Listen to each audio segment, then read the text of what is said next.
আসসালামু আলাইকুম। আমি দাঁড়িয়ে আছি এখন গাড়ি নিয়ে ভেদরগঞ্জ বাজার পশ্চিম মাথায় বড় ব্রিজের উপরে। অনেক জাম আজকে, রবিবার হাটের দিন। এই ব্রিজের উপরে দাঁড়িয়েছি। ব্রিজটা একসময় ছিল না, পরে খাটের পোল ছিল, পর্যায়ক্রমে আস্তে আস্তে ব্রিজ হয়েছে। সামনে আরও কিছু হবে, কিন্তু এখন বর্তমান যে অবস্থা প্রেক্ষাপট, আরও বড় ব্রিজটা করার দরকার। যে যানজট দেখেন কী অবস্থা, রাস্তার দুপাশে ফুটপাতে যে দোকানপাট আছে, সেই কারণে গাড়ির যানজটটা বেড়েই চলেছে দিন দিন।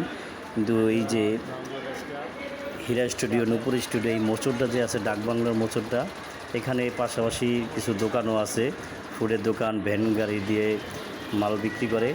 তাদেরও একটা কিছু করার দরকার, সেজন্য যানজট অনেক ভেদরগঞ্জ বাজার। তাই ব্যবস্থাটা করার দরকার, যে বিশেষ করে হাটের দিন, রবিবার বৃহস্পতিবার, এই মোচড়ে যে কোনো গাড়ি ঘুরি যে দোকান নিয়ে বসে না বসে, সবাই এটা একটু তদারকি করার দরকার।